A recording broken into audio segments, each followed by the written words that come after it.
नमस्कार, आप सभी का स्वागत है। राजनीति अपने आप में एक दिलचस्प खेल इसलिए भी हो जाती है क्योंकि इसमें कई फैसले ऐसे होते हैं जो मौजूदा हालात को नहीं बल्कि आने वाले समय को देखकर लिए जाते हैं। क्योंकि आप तमाम जगह देखते होंगे, तमाम जगह देखने के बाद ये चीज़ सोचते भी होंगे कि आखिर राजनीति में जो ये फैसले किए जा रहे हैं ये क्यों किए जाते हैं। क्योंकि कई फैसले बड़े अटपटे से होते हैं, कई फैसले ऐसे होते हैं जिनकी कोई वजह नहीं होती लेकिन वो फिर भी लिए जाते हैं। अब ये सब बातें हम क्यों कर रहे हैं? क्योंकि उत्तर प्रदेश में चुनाव का जो माहौल है बनता हुआ नजर आता है। तमाम पार्टियां अभी से कश्मकश में लग गई हैं कि उनकी तरफ कहीं ना कहीं जो मतदाताओं का रुझान है वो दिखाई पड़े। लेकिन क्या ये हो पाएगा? क्या उनकी तरफ जो मतदाता हैं वो उनकी तरफ जाते हुए नजर आएंगे? इन तमाम समीकरणों के बीच में कई ऐसी बातें हैं, कई ऐसी चीज़ें हैं जो निकल कर सामने आती हैं। क्योंकि गठबंधन होना, और जाहिर बात है कि जब बीजेपी जैसा बड़ा दल गठबंधन कर सकता है तो क्या बाकी दलों को गठबंधन करने में कोई तकलीफ है, कोई दिक्कत है?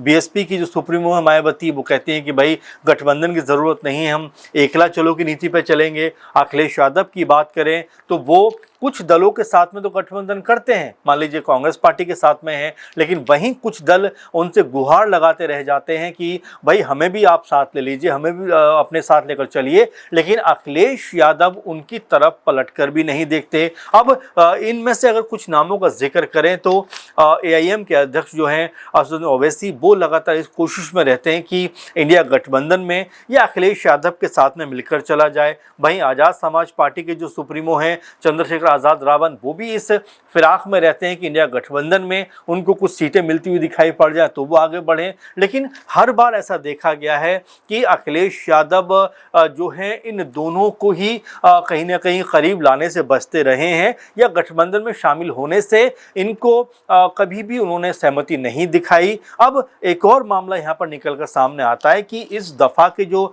चुनाव हैं, यानी 2027 के जो चुनाव हैं, उसमें क्या अखिलेश यादव जो अभी तो फिलहाल कांग्रेस पार्टी के साथ में दिखाई पड़ते हैं, क्या यहाँ पर ओवैसी और आज़ाद को अपने साथ लेकर चलते हुए दिखाई पड़ेंगे? या अब इसमें तमाम तरह की बयानबाजी निकलकर सामने आती है। कांग्रेस पार्टी के जो सांसद हैं इमरान मसूद, उनके बयानों से ऐसा लगता है कि कांग्रेस पार्टी का जो रुख है वो तो कम से कम ऐसा है कि आज़ाद और ओवैसी को भी साथ लेकर चला जाए। क्योंकि उनको ऐसा लगता है कि अगर आज़ाद और ओवैसी साथ आते हैं तो दलित और मुस्लिम वोट जो है वो यहाँ वहाँ ना जाकर कम से कम एक प्लेटफॉर्म पर इकट्ठा हो सकता है। लेकिन सपा को देखकर ऐसा लगता है कि वो अभी भी इस बात को लेकर कोई बहुत ज़्यादा सहमत नहीं है। बहुत ज़्यादा इस बात को लेकर ये भी देखा जा रहा है कि बहुत ज़्यादा उनके दिल से ये बात नहीं निकल रही है कि इनको भी साथ लेकर चला जाए। चंद्रशेखर आज़ाद ने हाल ही में ये बात कही थी कि जो अखिलेश यादव है उनका दिल बड़ा नहीं है और इसीलिए मुझे साथ लेकर वो चलना नहीं चाहते। 2024 में अगर हम देखें तो लगातार चंद्रशेखर आज़ाद इंडिया गठबंधन से और खासकर अखिलेश यादव से गुहार लगाते रहे कि भाई हमें भी इंडिया गठबंधन में आप शामिल करिए, हमें भी साथ लेकर चलिए, हमारी भी जो है ताकत को उसको आप बढ़ाते हुए दिखाई पड़िए। लेकिन यहाँ पर अखिलेश यादव ने एक बार भी उनकी तरफ नहीं देखा, यानी उनको शामिल करने में कोई दिलचस्पी नहीं दिखाई। आखिरकार नगीना सीट से चंद्रशेखर आज़ाद उतर जाते हैं अपनी पार्टी के टिकट पर और वो चुनाव जीतते हुए दिखाई पड़ते हैं। अब ऐसे में 2027 का जो विधानसभा चुनाव है, क्योंकि 2024 तक चंद्रशेखर आज़ाद जो थे वो कोई सांसद भी नहीं थे, एक कोशिश में लगे हुए थे किस तरह से राजनीतिक माहौल अपने पक्ष में बनाया जाए। लेकिन अब चूंकि सांसद भी हैं तो ऐसे में अखिलेश यादव के लिए उनको इनकार करना क्या आसान होगा। अब ये भी कहा जा रहा है कि कांग्रेस पार्टी जो है लगातार इस तरह की बयानबाजी दिखा रही है या इस तरह का रुख दिखाई पड़ता है कि अगर आज़ाद को साथ लिया जाए तो जो दलित वोट बैंक जो है वो कहीं ना कहीं साथ आता हुआ दिखाई दे सकता है। ये अपने आप में बात चल रही है। वहीं अगर ओवैसी की बात करें तो एक वर्ग कांग्रेस पार्टी का भी ये कहता है कि अगर ओवैसी भी साथ आते हैं तो मुस्लिम वोट बैंक भी एक मंच पर आता हुआ दिखाई पड़ेगा। अगर ओवैसी अलग लड़ते हैं कांग्रेस पार्टी और जो है जो ओवैसी की पार्टी एआईएम वो अलग लड़ती है तो मुश्किल कहीं ना कहीं होती हुई दिखाई पड़ेगी। क्योंकि उत्तर प्रदेश में अच्छा खासा दोनों समुदायों को अगर देखा जाए तो वोट बैंक नजर आता है। मुस्लिम समुदाय 17-18% दिखाई पड़ता है, दलित जो है वो 20-22% दिखाई पड़ता है। दोनों को मिला दिया जाए तो ये 40-42 का आंकड़ा परसेंट का आंकड़ा ये बन जाता है, जो अपने आप में किसी की भी हार और जीत तय करने के लिए काफ़ी है। इसीलिए कांग्रेस पार्टी की तरफ से ऐसा रुख लग रहा है जहां पर बिल्कुल इस बात को लेकर जो है कहीं ना कहीं बयानबाजी हो रही है कि क्या चंद्रशेखर आज़ाद को तो कम से कम साथ लेकर चला जाए, क्या आज़ाद को मजबूत किया जाए, क्योंकि ये भी कहा जा रहा है कि कांग्रेस पार्टी के हिस्से में इंडिया गठबंधन से या जो भी गठबंधन ये बनता है अखिलेश यादव और कांग्रेस पार्टी के बीच का, इस गठबंधन में कांग्रेस पार्टी के हिस्से मान लीजिए 100 सीटें आती हैं तो 10-20 सीटें कांग्रेस पार्टी जो है वो आज़ाद समाज पार्टी को अपने खाते से दे सकती है। तो क्या ये भी होता हो मुमकिन दिखाई पड़ेगा? अगर ओवैसी की बात करें तो ओवैसी भी यही बात लगातार दोहराते रहते हैं कि एक तरफ तो आप ये कहते हो कि भाई हम बीजेपी की बी टीम हैं, हम बी टीम बनकर आते हैं, आपके वोटरों को नुकसान पहुंचाते हैं, लेकिन जब हम आपसे ये कहते हैं कि भाई हमारे हिस्से में कुछ सीट आप दीजिए, हम भी कुछ सीटों पर चुनाव लड़ना चाहते हैं, तब आपके कान पे जूं तक नहीं रेंगती। तो फिर आप ये जो आरोप लगाते हो किस तरह से लगाते हो और क्यों लगाते हो, ये ओवैसी जी का कहना है। और जिस तरह से उत्तर प्रदेश में वो इस समय घूम रहे हैं, लगातार अब उत्तर प्रदेश में नजरें बनाए हुए हैं और ये खबर भी निकलकर सामने आती है कि 200 के आसपास सीटों पर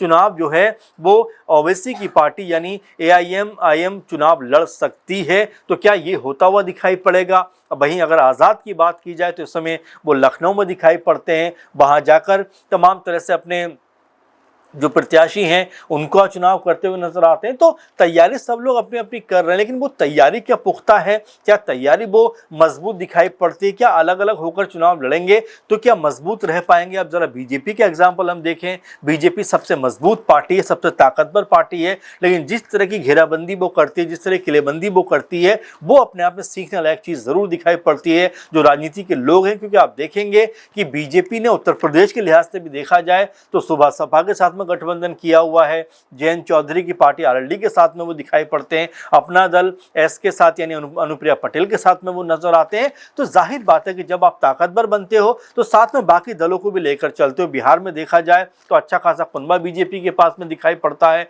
वहां पर उनके साथ में LJPR है, JDU है, हम पार्टी हैं, उपेंद्र कुशवाहा की राष्ट्रीय लोक मोर्चा है। तो ये तमाम दल बीजेपी के साथ दिखाई पड़ते हैं। लेकिन जब उत्तर प्रदेश की बारी आती है और ये भी कहा जाता है, बारंबार ये बात कही जाती है, क्योंकि कांग्रेसी जो लोग हैं, जो नेता हैं, वो ये बात कहते हुए नजर आते हैं कि अगर हम लोगों ने अपनी जिद बनाए रखी तो हमारा हशर भी TMC की तरह होने वाला है। क्योंकि TMC के साथ में भी जो गठजोड़ की कोशिश हो रही थी वो कहीं भी बनती हुई नजर नहीं आई, और जब परिणाम सामने आते हैं तो पता चलता है कि TMC महज 80 सीटों पर सिमट जाती है। और सिर्फ कहानी यहाँ नहीं रुकती, बल्कि TMC के जितने सांसद थे वो तितर बितर हो जाते हैं, जो विधायक थे वो अपना अलग कह सकते हैं कि एक जो है संगठन टाइप का बना लेते हैं। तो ये तमाम जो चीज़ें बताती हैं कि जब तक एक साथ आप नहीं रहेंगे तब तक इसी तरह से जो है आपका जो स्थिति है राजनीतिक तौर पर वो बनी रहेगी। तो ऐसे में कांग्रेस पार्टी की जो कोशिश है किसी तरह से आज़ाद और ओवैसी को शामिल किया जाए,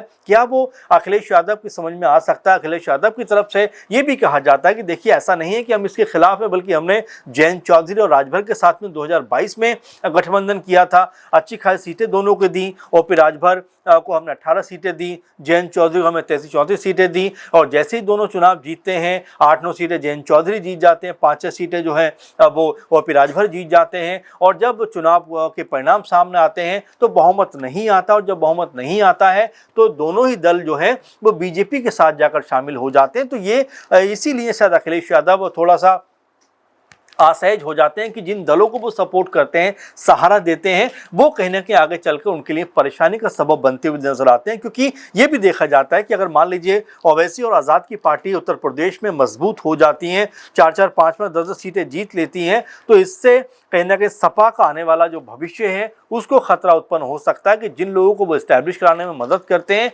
कहीं यही आगे चल के उनके लिए खतरा ना पैदा कर दे। इसीलिए ऐसा लगता है कि अखिलेश यादव कन्नी काटते हुए नजर आते हैं। अब चूंकि चुनाव का दौर चल रहा है, लगातार समीकरण बनते हुए बिगड़ते हुए नजर आते हैं। मायावती ने अपना एक प्रत्याशी का ऐलान भी कर दिया है, वहीं सुबह सपा ने भी एक प्रत्याशी का ऐलान कर दिया है। अब जिस तरह से राजनीति होती हुई दिखाई पड़ती है तो यहाँ पर तमाम समीकरण बनेंगे, बिगड़ेंगे। ऐसे में क्या जो अभी तक राहुल गांधी और अखिलेश यादव एक साथ खड़े हुए दिखाई पड़ते हैं, क्या अपने गठबंधन में वो उत्तर प्रदेश में लगातार मजबूत हो रहे चंद्रशेखर आज़ाद को शामिल करेंगे। ओवैसी जो मुस्लिम वोट बैंक पे काफ़ी फर्क डाल सकते हैं, क्योंकि हमने बिहार चुनाव में देखा उनके पास में अच्छी खासी सीटें आई, महाराष्ट्र में भी हमने देखा कि उनको काफ़ी ज़्यादा वोट जो है वोट निगम चुनाव में मिलते हुए दिखाई पड़े। तो इसी तरह से हम देखेंगे कि जो खारिज करना होगा इन दोनों को, ये इंडिया गठबंधन के लिए आसान नहीं होगा, क्योंकि अगर दोनों को साथ लेकर चलेंगे तो जो वोट यहाँ वहाँ हो सकता है कम से कम वो एक मंच पर आता हुआ दिखाई पड़ेगा। अब यहाँ पर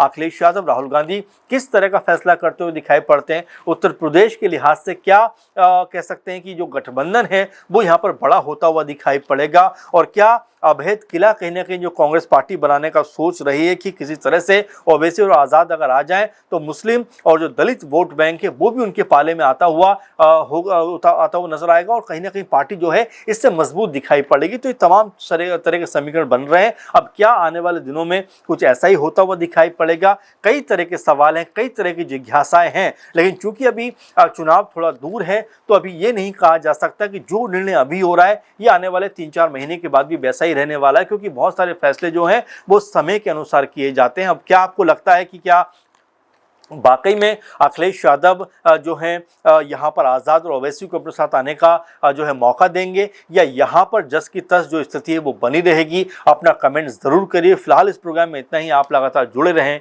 नमस्कार।